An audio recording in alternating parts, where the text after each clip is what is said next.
Guys, welcome to this world news update. We're going to talk about the weather, but I will do a more dedicated weather video after this live stream, and I'm not going to keep you guys a long time. There's a few different things that are going on that I think is important. Now, someone let me know if you're getting clear audio. I'm sitting here at the board, and I can adjust it up or down. Hey, 12, how you doing?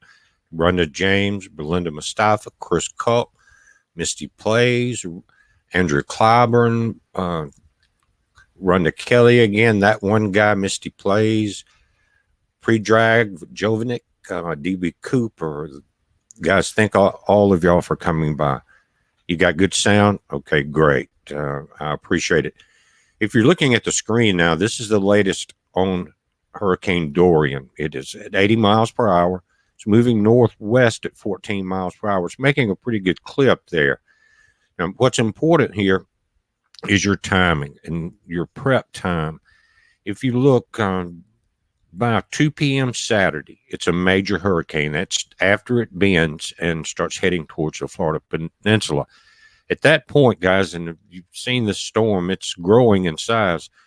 You're going to be on the bad end of trying to prep at that point. So go ahead and start it. If you're going to try to hang in there, make sure you got plenty of water, plenty of food. If you've got generators, make sure you've got all of that ready, because at a Cat 3, guys, and I'm going to go there and I want to read this, the Saffir-Simpson scale on these hurricanes, because at that point it starts getting serious. If you remember Katrina, it was a Cat 5 as it came into the Gulf of Mexico, and before it slammed ashore and got us in Mississippi and Louisiana, it was really a wide storm. It was felt all through the coastline there, but it had slowed down to a Cat 3, and it was devastating at that point. Now, it had forward inertia from being a Cat 5, but at that point, we were 120 miles inland, and we were getting Category 2 and 3 winds that far inland, 120 miles inland in central Mississippi. Now, for 2 weeks, and this is the hottest part of the year, and you know how humid it is after a hurricane, we had no electricity. We had no water. The stores, the gas stations, the grocery stores, everything, they were closed because they couldn't operate their computer cash registers. So it was a bad deal here. You had to go up into about 150 miles inland up into Jackson, Mississippi at that time to try to find gas for your car, and then get in long lines at the stations, and then long lines at some type of food market. And it was pretty tough. Let me say this. You need plenty of drinking water, but you also are going to need other water. Fill up your bathtubs and things like that if you're going to hang in there. You can always use that to flush your commodes or whatever you need. And you can always boil your water if you have to, even on the grill or in the fire. But guys, it's nothing to play with a Cat 3. And this could strengthen by then, because it's just getting into warmer waters. And if you remember yesterday, this thing was not going to become a hurricane at all after it almost died out crossing the Windward Islands down there. Again, this is the latest update. You've got 80 mile per hour sustained winds. Some of the gusts I've heard are over 111 miles per hour. When you're dealing with 111, that's a Cat 3, but of course that's not sustained winds. But just let me see if I've got this. I can pull it up here where everyone can see it. But when you're dealing with a Cat 3, guys, you are dealing with major devastation. It's not. Then you go to a Cat 4 and 5, it becomes catastrophic devastation. But this thing can tear roofs off of homes. It will destroy some homes. It will level mobile homes. It will wipe out power, they're saying, from days to weeks to possibly months. So think about, maybe you don't want to stay there. And another reason is it's a backloaded system or season, That's what the meteorologists have been talking about, because of the Saharan sand layer, dust layer that's been inhibiting these storms, and the wind shear, they haven't been able to come in and release the heat in the Atlantic Ocean. So it's about to be some major heat released. Now, if you look at this cone, and I'll go and read this Simpson scale, what that is not the size of the storm, although it is very close to approaching that size, almost the length of the state of Florida. That is the cone of the probable path. In other words, the center of the storm could pass all the way down through the Florida Keys. You see that? Or come ashore in central Georgia. That's what that cone is, not the size of the storm. So they're still very unsure. And what they've done is kind of average all of these models, and that's where you see the lettering. When you see 2 p.m. Saturday, M, major hurricane, and then once it's ashore, coming into Florida, it goes back down by 2 p.m. Monday to a hurricane. It doesn't say what category, but that's because it's coming on land. Now, whether or not it will cross into the Gulf of Mexico and head back up through the Panhandle, we don't know yet. Some of the models earlier were showing it getting almost into Florida and then curving up the coast and possibly coming ashore in the Carolinas. But this model will change each day. Now, today's Wednesday. Saturday, you need to have everything you can do done. Now, if you're smart and you've been there long enough time, you know that in the next day or two, there's not going to be much on the grocery store shelves. There's not going to be a lot of water, food, batteries, flashlights, things like that, because now it's on national news. We've been watching it a good since the jump street.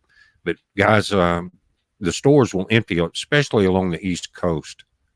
And for any of the Florida folks that are hurricane savvy, this will start occurring all the way into the Panhandle towards Alabama. All along this coast, too many people have been burned by not being prepared. So if you're waiting to the last minute, you're going to be in bad shape. Now, my recommendation, depending on where it comes ashore, is to be prepared to leave. In other words, have all your business in order, have everything packed you need, and just in case something goes down, if this thing strengthens to a category 4 or something like that. Now, again, if Cat 3 starts at 111 miles an hour, goes to 129 miles an hour. So we're already seeing Cat 3 gusts down over Puerto Rico. Not sustained winds, though. A Cat 4 begins at 130 miles up to 156 miles. Now, between a Cat 3 and the Cat 4, it goes from devastating damage to catastrophic damage. That's where it changes. And it goes from days to weeks, from as far as being without power and damage to the infrastructure, houses leveled instead of just roofs torn off. And it got weeks to months on being without power. And we've seen that in the major storms around the planet for the last few years, including here. Now, you get out of a Cat 4, which goes up to 156. You go into a Cat 5, which is 157 or above, anywhere above 157. And it becomes major catastrophic damage. Not much left. You seen what Michael would do. You saw what Katrina did. And I saw what, going back to Hurricane Camille in 1969, what it did coming into the Mississippi Gulf Coast. You never forget Ivan. Never forget Michael. There's still people down there, many of you told me, that still have blue tarps on their roof. But I've said this in a few videos to where we went in depth about my Patriot Supply, the folks that supply our Alexa Pure water filters and the freeze-dried food and supplies. But they keep saying that FEMA is broke. And what is kind of surprising about Puerto Rico, Trump was saying they spent more money in Puerto Rico than anywhere else, anywhere, at any time. And that most of that money never went to, it was over 100 million. or I mean 100 billion. And most of that went to corrupt politicians. It was in his tweet yesterday. So that, guys, that's unbelievable that the politicians would do that to the people that needed their infrastructure rebuilt, factories rebuilt, homes rebuilt, and corruption. But guys, we're living in a time to where it's not just about money. And you can look around the world and look at our situation in DC, regardless of which side you're on. There's a great divide, and some call it Democrat, Republican, but there's a lot of evil involved. And we know that that's going to be one of the battles of the end time, and we're right in the middle of it. And that evil has taken over Europe. It has embedded itself here in the U.S., and they have about 10 or 11 steps when you go and look at some of these socialist doctrines. They talk about infiltrate the school systems from kindergarten to the 12th grade, infiltrate the colleges, infiltrate the businesses, infiltrate the media, then infiltrate all the politics. We saw that complete top end happen with the last administration. And so we were primed and set to fall. But things are happening, guys. And I said I wanted to do some world updates. So give me 1 second, and I want to switch this screen. Not going to do a lot of radar, guys, because our internet has been really bad. We've had a lot of rain from the system that came up out of the Gulf. And I don't know what's happening, but I noticed today when we were doing the live feed, the radars were really buffering bad. But I will do a video that will not be live after this show, and we'll go and update some of the radars and the new pass and things like that. But this is current as we look at it. But give me 1 second. I'm going to change the screen.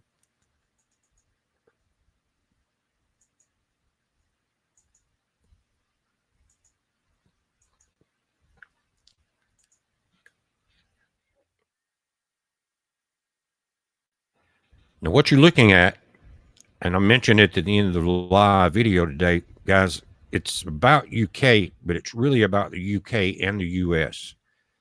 And it started out this morning. And what was happening, Boris Johnson is the new prime minister there. And he is said by October, he will exit the UK with or without a deal. Well, that immediately, the other side of the aisle there, and we'll call to make it simple, Boris and Nigel, you would put them in the Republican category.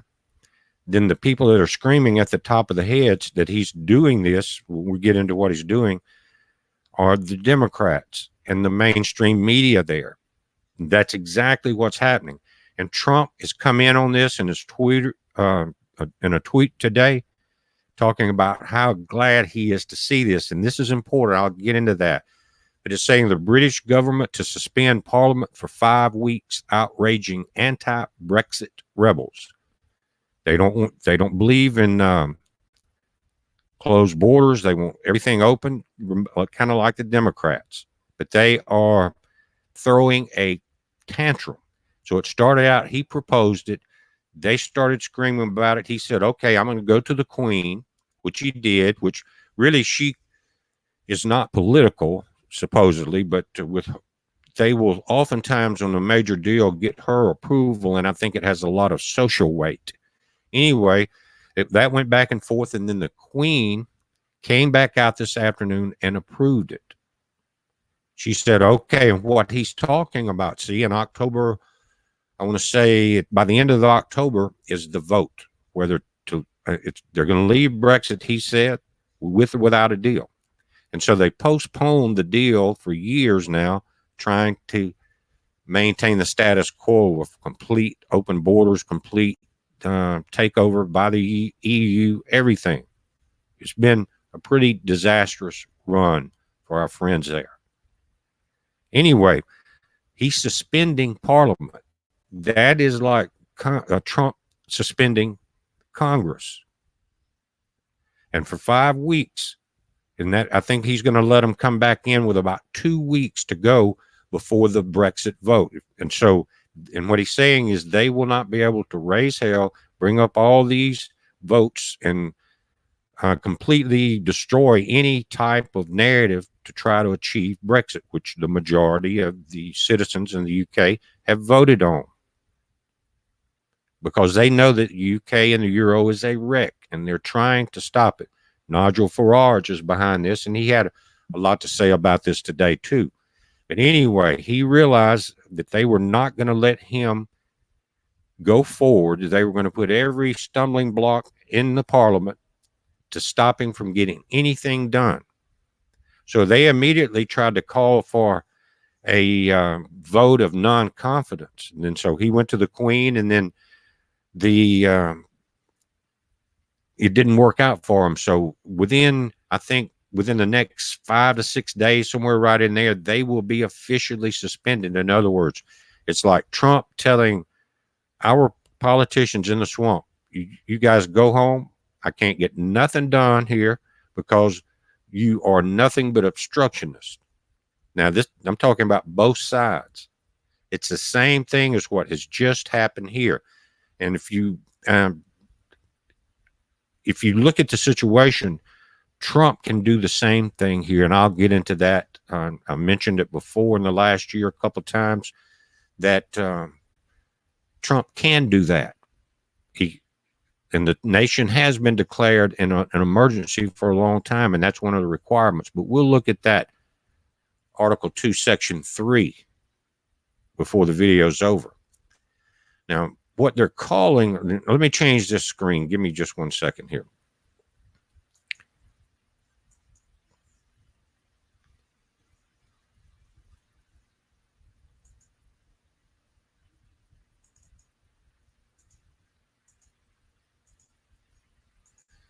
This is what came out later this afternoon after it was all said and done. It's official. Suspension of UK Parliament approved by Queen Elizabeth II. I'm going to read just a little bit of this. I'm going to pull it down. Give me 1 minute, guys.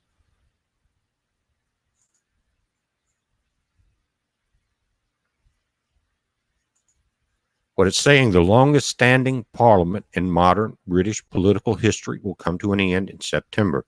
A decision which has outraged anti-democracy politicians in the UK because it gives them less time to plot against the Brexit process. He's going to try to have this thing wrapped up before they get back.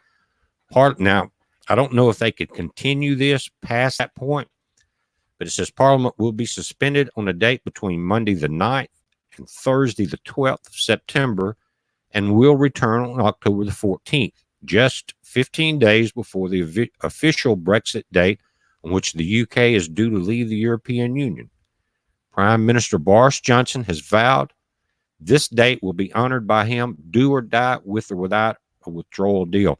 They're sick of listening after all these years of Theresa May and the person before him. Now, they're calling him a tin-pot dictator, coming out of Breitbart in London. Says Remainers melt down over Bojo suspending Parliament. Can you imagine Schumer and Pelosi and the squad and Nadler? And then we're finding out more and more that we have some paid off rhinos. Even guys, don't forget about Mr. Tim up in Utah. He's really turned. He took some money, and now he might as well become a Democrat. And you thought this guy would become. He would be strong, but he got bought out. So when that happened, guys, they panicked. The stock markets panicked there, not here. I think we went up over a couple hundred points. It's still kind of playing level, seeing what the Feds will do. Now, Hang Seng is still having a little trouble there. But the British pound tumbled at this news, and so did Bitcoin. Took major hits.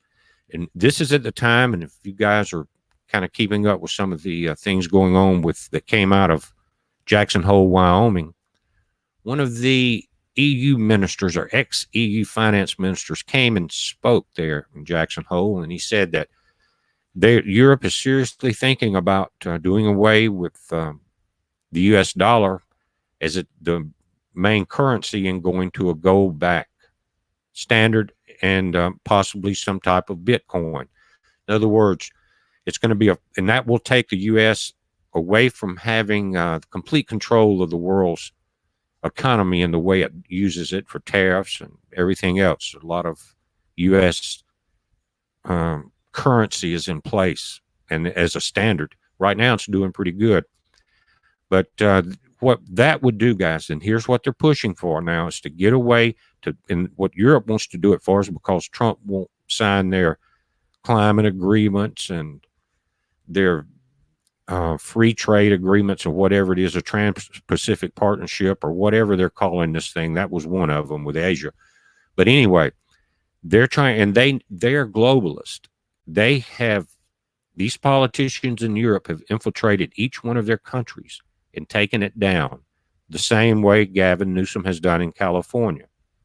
Good evening, guys. Welcome, Vincent. Hey, our skies, Scaredy Cat, Tiki, Laurel 69, 2K7, Gloria White. You guys, we're going to go over some things. It should be interesting. Thank you for coming. Metrotron John, hello from England. You're right in the middle of the topic tonight, John, because with what our president said today, that he is completely behind Boris Johnson shutting down the parliament. And he says that's the leader they needed. And if not, they were going down. But let me actually switch this to Trump's Twitter so I don't get this wrong, guys, because he's watching this very closely. And then we'll go through a couple of articles, and I'm going to show you Article 2, Section 3, where Trump can adjourn Congress as long as he wants to. And I mentioned it in some videos in the last year or so, that may be what happens. And if Trump's watching it and he is looking into it, then it's definitely on his mind. We will look at that. But first, I want to go to our president's Twitter account. Let me pull this up, guys. Give me 1 second. Here.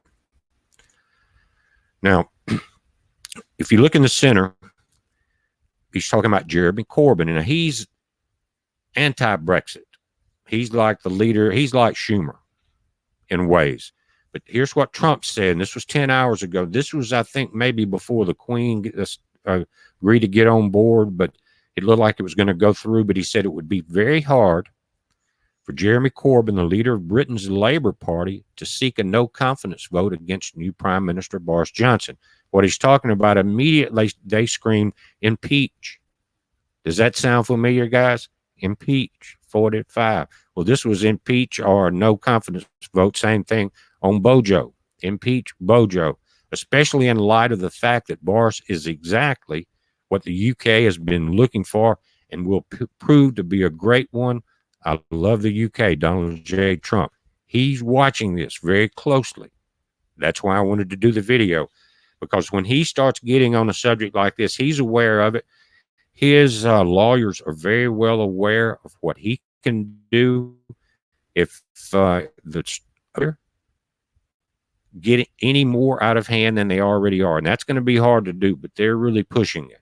Now, and I want to talk about this. When this happened, and I'm going to change screens, the British pound had problems as well as, again, Bitcoin, and their charts look very similar.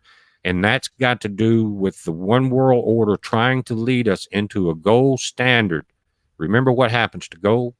It's cast into the street because it became the stumbling block of the iniquity of my people. So they're going to force it, like forcing the mark as far as a currency standard, and then it will be useless. That's what they're working on. And I'm going to change screens one time.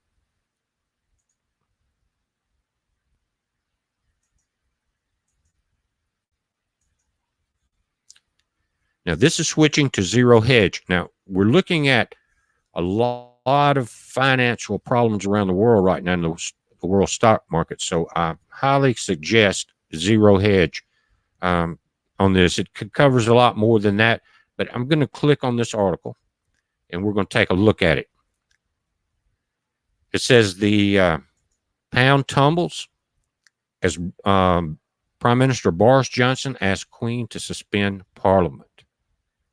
And guys, that's exactly what happened, because we'll say the UK Democrats panicked.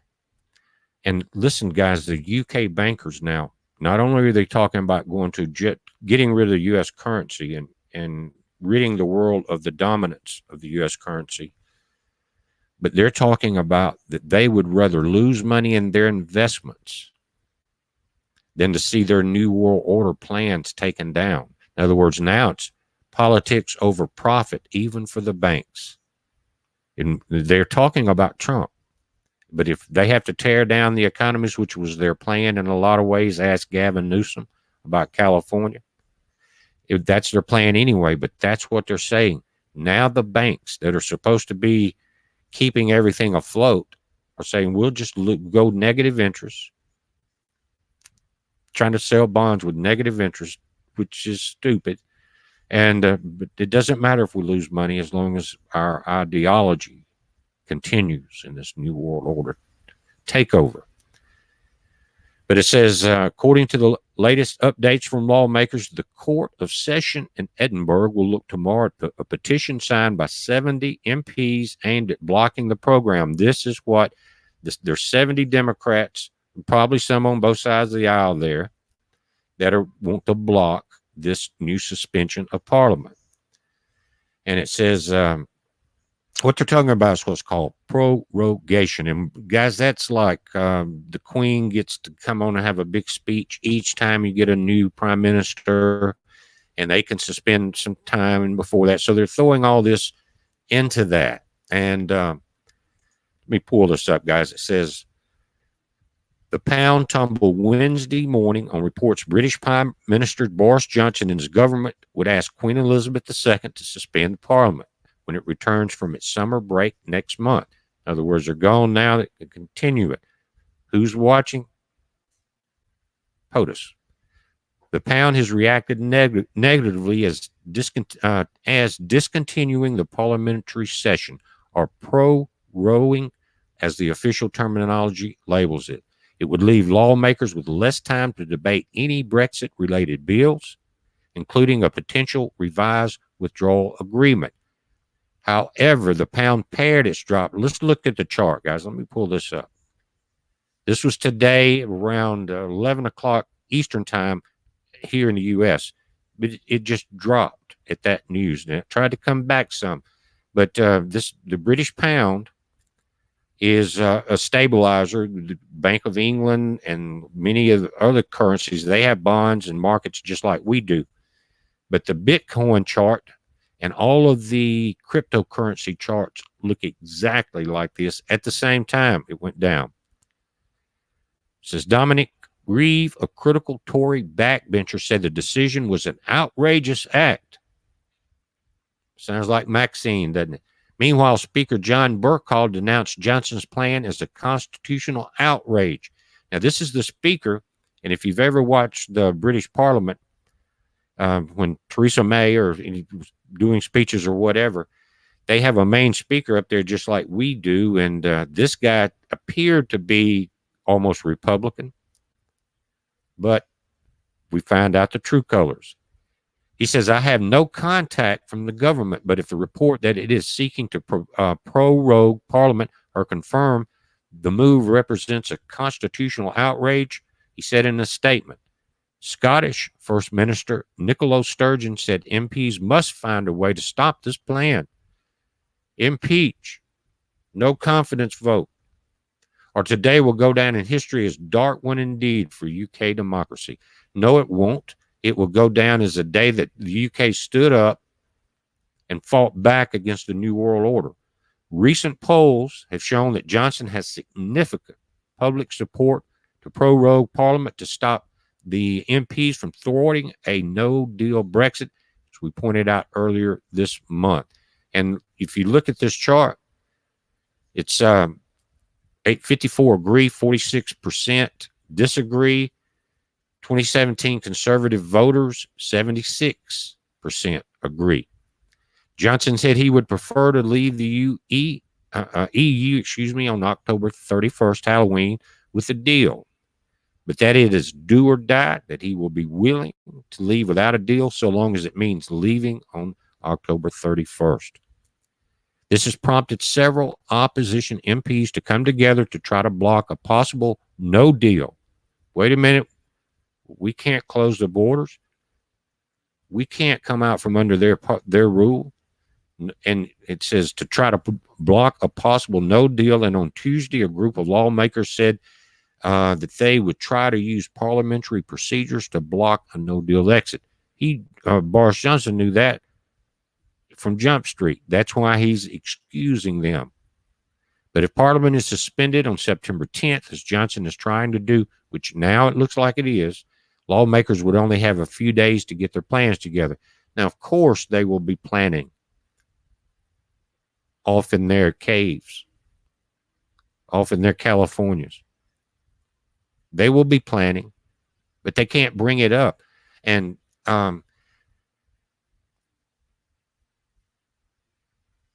again, our president is watching this.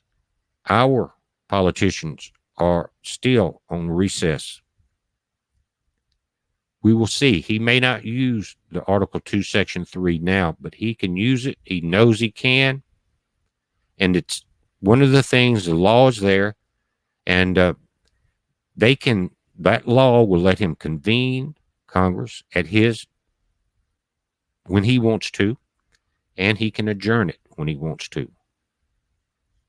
And it's only been used a couple of times, and it was always to convene Congress back since in the last 100 years, just a few times for an emergency like a war or something like that, they would convene it. But never has it been told to adjourn. And if he does it, it can be done until he says the national emergency is over. And that may be in the plans. That may be why we're not seeing more action taken against some of these politicians that we know are crooked. But there are things that are going down here also. And I want to talk about that because this thing is going to go back and forth across the pond now, as we would say it. The first, let me pull this up on this law. I'm going to read it to you guys. It's the Article 2, Section 3. Let me pull it up here. Give me 1 second. What I'm going to do is read it to you. So I don't have to change the screen out yet, but I'm going to read it to you verbatim. Give me 1 second.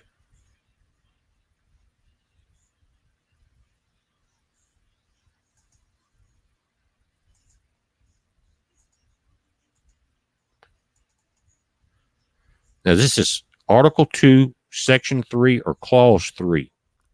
It's current law. It says to allow the government to act quickly in case of a major domestic, here in the U.S., or international crisis arising when Congress is not in session. The president is empowered to call a special session of one or both houses of Congress.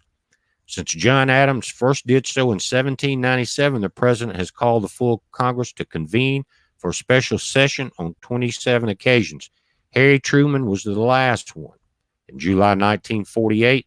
And it says, additionally, prior to ratification of the 20th Amendment, which brought forward the date on which Congress convenes from December to January, in 1933, newly inaugurated presidents would routinely call the Senate to meet to confirm nominations or ratify treaties. Article 2, Section 3, Clause 3 also authorizes the president to adjourn Congress if the House and Senate cannot agree on the time of adjournment. It says no president has ever had to exercise this administrative power. Again, he can tell them to go home the same way that Boris Johnson did today. And that's why Trump was tweeting about this. He knows he has this option. Will he use it? It all depends. I don't know. Some things are kind of getting out of hand in a lot of places. If you look at the situation in California and the homeless, and it's a takedown from inside. Gavin Newsom cares nothing about the citizens. He was put in place like an evil demon to destroy. You can see it in his eyes, guys. And and again, that is an important deal. That's why I wanted to show you what the UK was doing, Trump was watching, and what he can do. Now, I want to focus for a moment on some things that are going on here in the U.S. And I'll change the screen. Just give me 1 second. And it's got to do with a lot of the things that we have been watching here and wondering about, to be honest with you. And this came out yesterday. It says, call me confident, sounds the alarm, expect McCabe to be indicted any day. Now, different news folks are talking about this also. And we'll pull this down. It says, call me confident. Benjamin Witt said in a Lawfare blog post on Tuesday, that was yesterday, that he expects former FBI Director Andrew McCabe to be indicted any day now. And he just got hired by CNN. Don't ask me. Don't ask me why Donna Brazile is at Fox. Trump came unglued on Fox today. Says Witt wrote in a blog post Tuesday that he was shocked to find out federal prosecutors, were in the final stages of deciding whether to indict McCabe or charges he lied to federal investigators, referring to the New York Times bombshell released Monday. The potential indictment on McCabe stems from the Inspector General's findings that the FBI official lied to federal investigators. Now, remember, there were about 4 or 5 different people, including RR and Comey himself, that signed those phony FISA warrants. Says McCabe was criminally referred to the U.S. Attorney's Office for prosecution in this spring of 2018, and they are finally getting around to maybe indicting him. And that's when we saw him perk walk, I think, out of the White House. And I think it was Rod Rosenstein that did it. The process has been dragged out because of internal deliberations, and the case is taking so long that the term expired for the grand jury evidence. One of the lead prosecutors on the case has since left the DOJ out of frustration, according to the New York Times. They reported McCabe's lawyer met with Jeffrey Rosen, the deputy attorney general who is involved in the decision whether to prosecute the former FBI official. It says in 2 meetings last week, Mr. McCabe's lawyer met with the Deputy Attorney General, Jeffrey A. Rosen, who is expected to be involved in this decision. And for more than an hour with the U.S. Attorney for the District of Columbia, Jesse K. Lee, according to a person familiar with the meetings. The person would not detail the discussions, but defense lawyers typically meet with top law enforcement officials to try to persuade them not to indict their client if they failed to get line prosecutors to drop the case. And so there are things going on here. And guys, every time, the reason I wanted to talk about this, every time we see it, something happens. Anytime someone's in the deep state, especially justice system, and they're about to get in trouble, something major takes all the attention away from this and moves it to mainstream on who knows what. Now, of course, we're watching the hurricane, but this worries me. If they are days away from this happening, just watch for something to happen. Benjamin goes on, he says, let me translate this paragraph for you.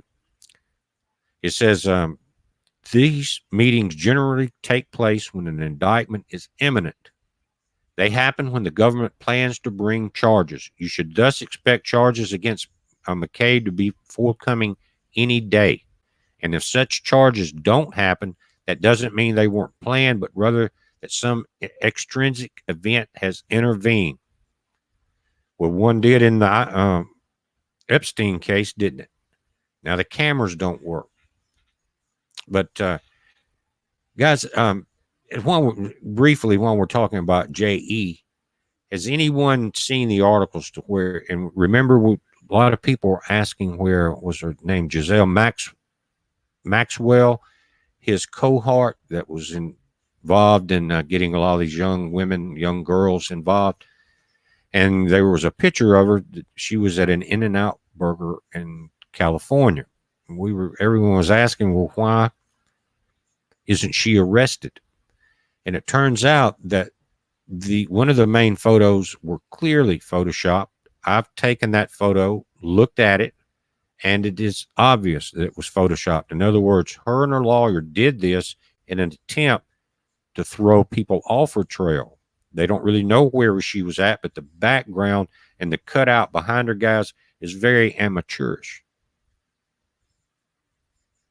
And but it was an attempt by someone right after the Epstein, whatever happened to him, to throw people off of her trail. Now, if they're going to go after JE, she knows they're going to go after her. So it's either to throw off whoever is probably wanting her to disappear, and federal agents too at the same time. But I'll do a video where I can show that clearly and we can enlarge it. Terrible photoshopping on where she really was. And so that puts a whole new kind of deal in the a whole new cog in the machine, if you will.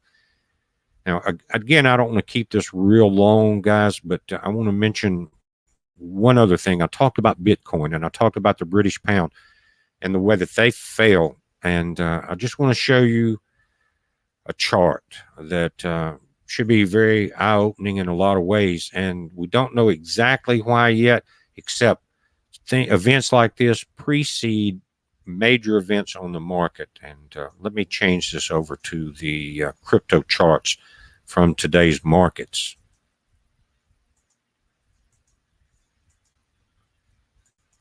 And what you're looking at, again, Zero Hedge, is today's date. Said these are cryptos. Your black line is Ripple. The blue line is Bitcoin. Purple line is Litecoin.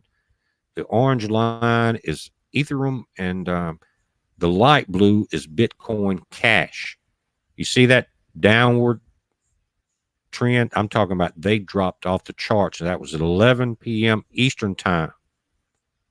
And it came out at the same time the British pound collapsed. And the reason I won't talk about this is because for the rest of this week, we really need to pay attention to the markets. But this is what's happened with Bitcoin from day one, and I've warned about it from day one, is they will let the price go up. And the people that initiate, whether it's Bitcoin or whatever cryptocurrency it is, and they will buy in and make the stocks appear to be going up because they technically are, but it's the owners buying. Then it gets up to a certain level and everybody buys in because they see it rising. Then the owners they do something to make it drop out of sight, right? Everybody loses their money, but the owners have kind of pre-sold a lot right before this happens. Then they buy it back at these levels that you see at the bottom.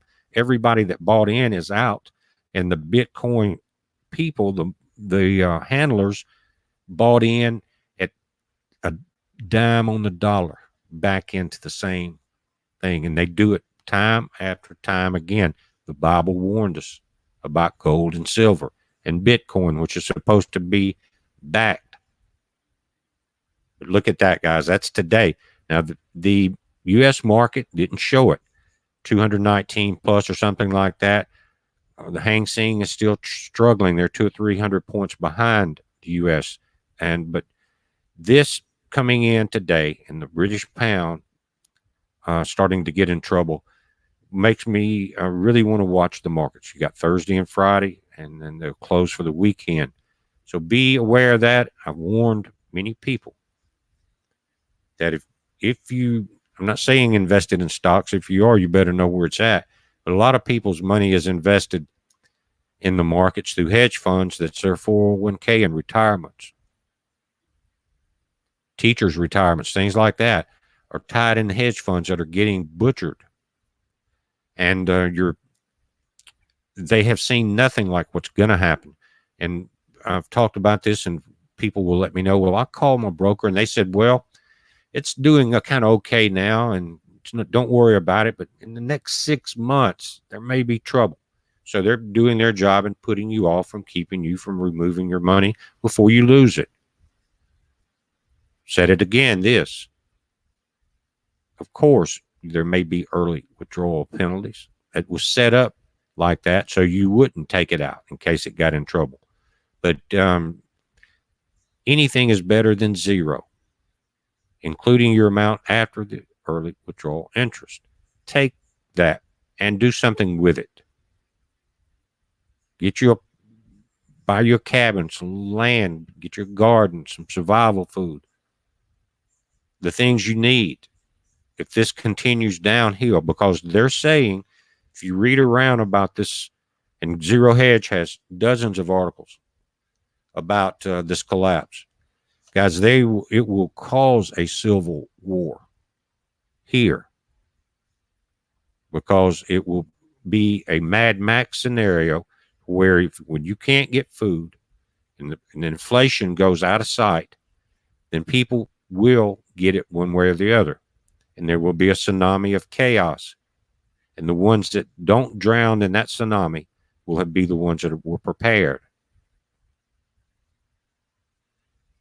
So you can see it, guys. Again, if you think gold and silver is safe, if you think cryptocurrency is safe, can you think you can? This thing didn't go down. It dropped off the side of a cliff in 10 minutes, or 10% in minutes is what it dropped down.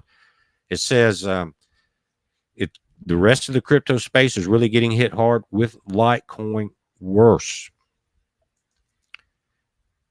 It says, interestingly, this sudden plunge occurs as Cointelegraph reports that the pro-democracy, anti-government protest movement in Hong Kong is spurring wider adoption of cryptocurrencies such as Bitcoin. So as they're promoting it, and the Hong Kong government, which is really the Chinese government, the people aren't, but the government is, they're promoting it, and it gets clipped. Yahoo Finance reported on August 28th, the political upheaval in the city, which has now entered its 12th week, is prompting several local businesses and individuals to switch to using non-sovereign and decentralized digital currencies, falling into the trap. And what happened when they all switched? We'll look at today. As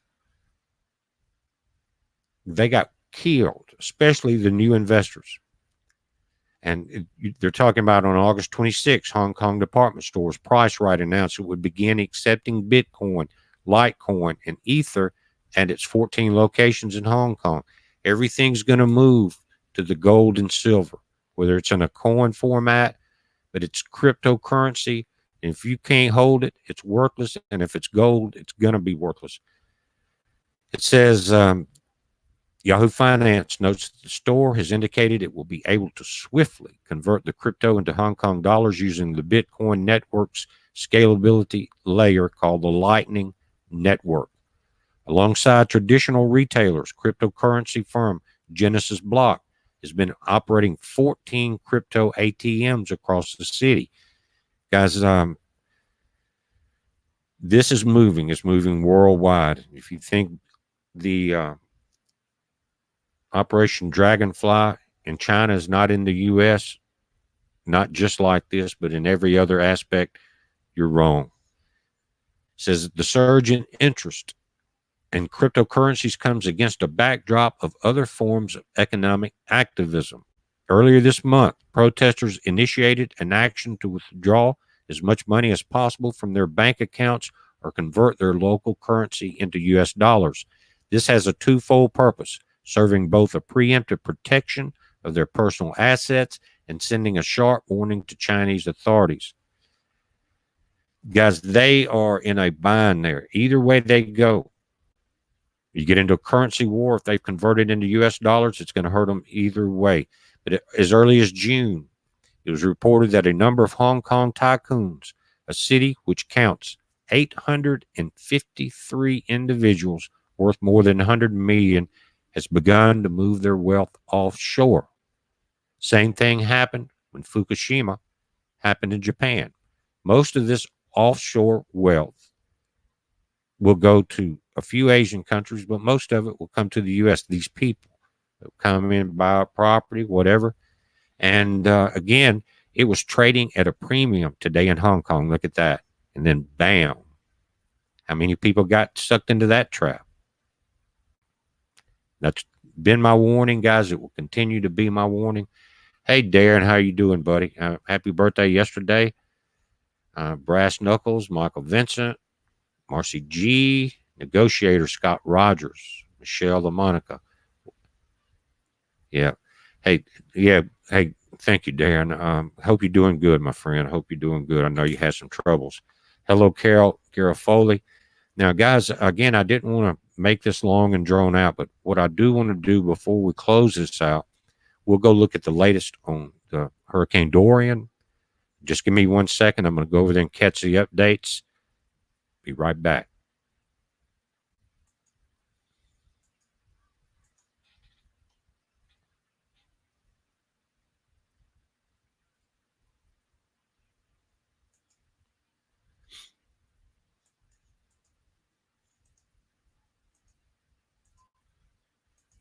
And nothing has changed. This is the 8 p.m. update.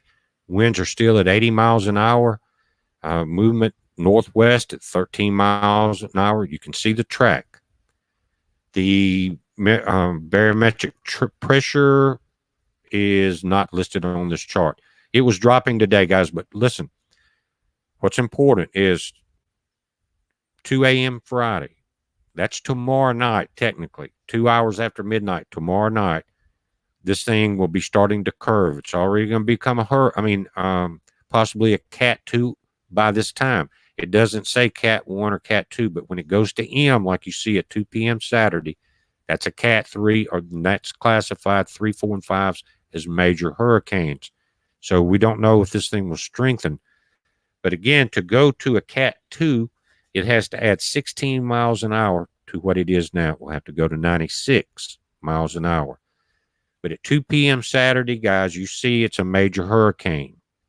2 p.m. Sunday, the edges of this hurricane will be on top of you, on shore. We don't know exactly, somewhere within that cone. That's, again, about the size of the storm, but that is not what that is showing.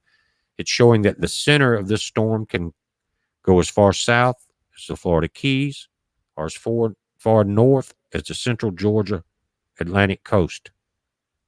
So the models will change. But by Saturday, guys, have your plans ready. I've had a couple of people contact me today in the comments about BP. We live on our boats and stuff down here. What do we do? Guys, all you can do is get extra dock lines. Tie that boat every way you can for low and high tides. If you can't put it on a trailer, and most sailboats, you can't. If you're lucky enough to be in a boat yard where you can have them lifted and put it on some boat jacks, still secure it. But most of those spaces have already been taken. I'm very familiar with Florida Marines or marinas.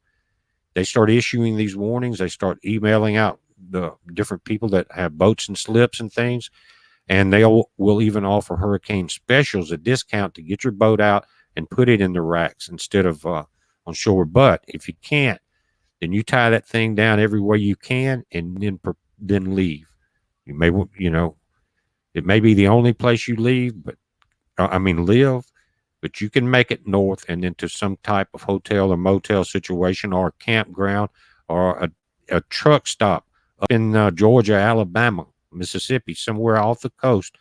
If you were sleeping in your vehicle, is better than staying on a boat in the Cat 3 hurricane. It could be stronger than that. But last year, we were a good ways from Hurricane Michael. Remember my 27 foot sailboat, the old Hunter that was in 1976 that I'd had forever? it got tore to pieces. It was unsalvageable. I got a few sales off of it and a couple of pieces of hardware, but it tore it all to pieces at the marina. There was no way I could get it out because the storm curved. We were trapped on the Mississippi Gulf Coast that evening with a lot of the camera crews and all. And they had shut down all travel. It was a curfew. You couldn't get and move any further down that way. But it was devastating to the marina and to all the boats. But guys, you do not want to stay on your boat during a storm like this. I don't care how big it is or how little it is. I have friends that tried to ride out Ivan down in Perdido Key. Many of you know where that's at, between Orange Beach and Pensacola. And a good friend of mine and his father, that they had a big, still have it, about a 60-foot big wooden schooner sailboat. And that night, as the storm was coming in, it turned suddenly and came across Rosamond Johnson Island there at the park. And there was hundreds of boats that had left the marinas and anchored out on the backside of Rosamond Johnson Island, where Fort McCrae is. And they were all gone the next day.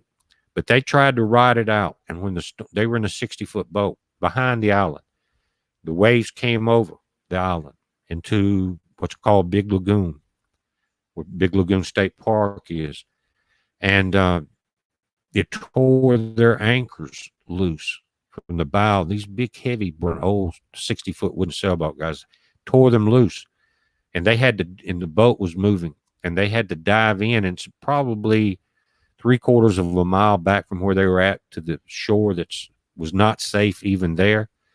And my friend's father, which I know him all, I know them both, he started having a heart attack, guys. They're swimming in 10 or 15-foot seas at night, can't see. And his father starts having a heart attack, and they get him ashore. I don't know how they made it, but they made it. And a week or two later, they found that boat way down in Gulf Shores in the side of a condo.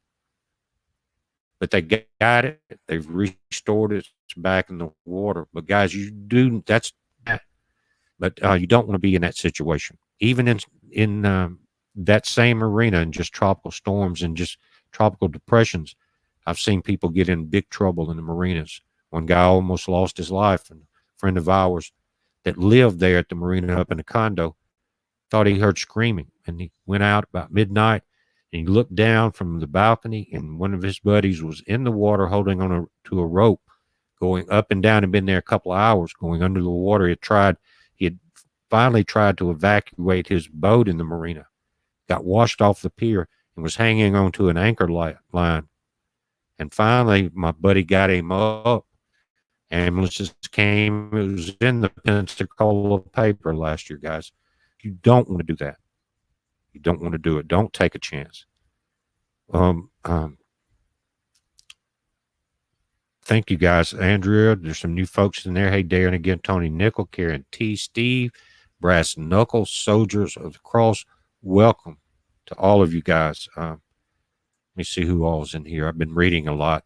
And 411, Michael Vincent, Ninth Degree Aerial Perspectives.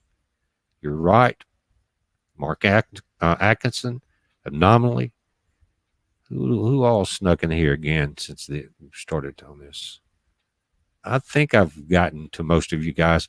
But anyway, I'm going to back out of this. We've covered a lot of topics. Watch what happens with the UK. Remember, our president is watching that. If you came in late and didn't catch all of that, this thing will be in the archives within a few minutes after we close the chat. But guys, I will work on, I'll watch for a later update coming in from the National Hurricane Center, and I'll do a video where I can actually, not having the live stream, put the radars in like I normally do and some of the tracking information. Maybe we'll just look around and see what we find. But I appreciate you more than you know. Hello, TJ Antipas and Excellent Puma. Guys, Jody Wilman, thank y'all for coming. I hope you learned something. And I did, as I was going through the information about this video, and it made me aware that the UK is struggling just like the US is, but they're much further behind because they were taken over much earlier. Their gun laws were enforced, and we saw what happened. And it's a shame. It's a shame about Europe, some of the most beautiful places on the planet that really you may not want. I mean, I really wouldn't want a vacation there, not under current situations. About like wanting to go to Mexico and vacation in one of the cartel cities. That would be really nice. And what amazes me, guys, on the lighter side is um, some of these giveaways on the radio or something, a vacation or TV. We're going to give you a vacation to Cancun or to Spain or to Greece. And man, there's chaos over there, fighting, riots. Yeah, thanks.